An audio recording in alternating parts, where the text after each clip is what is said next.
अगर आपको हमारी वीडियो पसंद आती हो तो लाइक एंड सब्सक्राइब जरूर कर दिया करें। धन्यवाद। पुरानी आईना एक छोटी सी हॉरर स्टोरी इसी के बारे में है।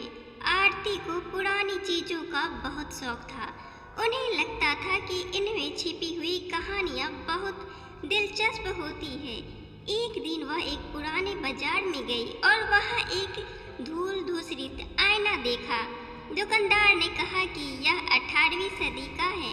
आईने का बारीक नक्शाशीलदार फ्रेम देखकर आरती को भी ऐसा ही लगा।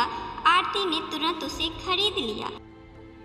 आरती ने आईने को अपने शयन कक्ष में लगा दिया। वह आईने की सुंदरता से बहुत प्रभावित हुई।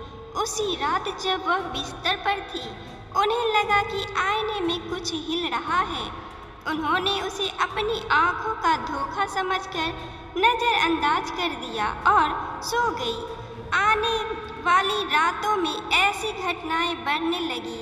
आईने में परछाइयाँ नाचती हुई दिखाई देने लगी और कभी कभी उन्हें लगता कि कोई उसके पीछे खड़ा है, लेकिन जब वह मुड़कर देखती तो वहाँ कोई नहीं होता। उनकी नींद डरावने सपनों से भर गई, जिनमें वह एक अंधेरे अनंत शून्य में फंसी हुई थी। एक रात आरती अचानक जाग गई। उन्होंने एक धीमी फुसफुसाहट सुनी। यह आवाज़ आईने से आ रही थी।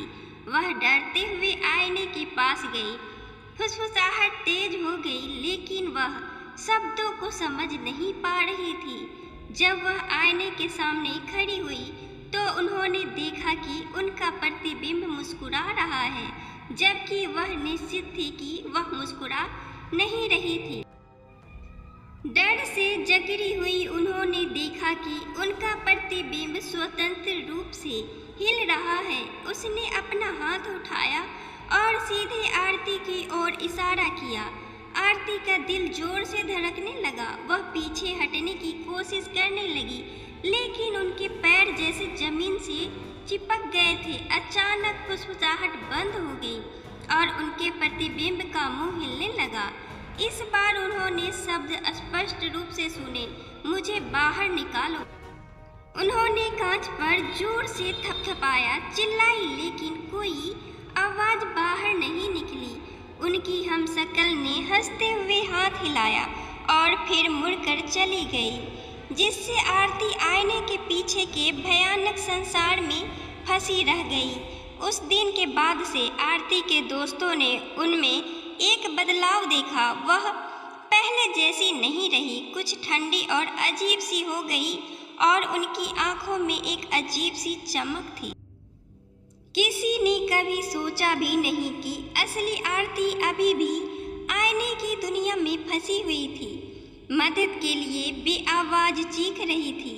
आशा है आपको यह कहानी पसंद आई होगी। यदि आपके पास कोई विशेष अनुरोध है या आप और सुनना चाहते हैं तो कृपया बताएं।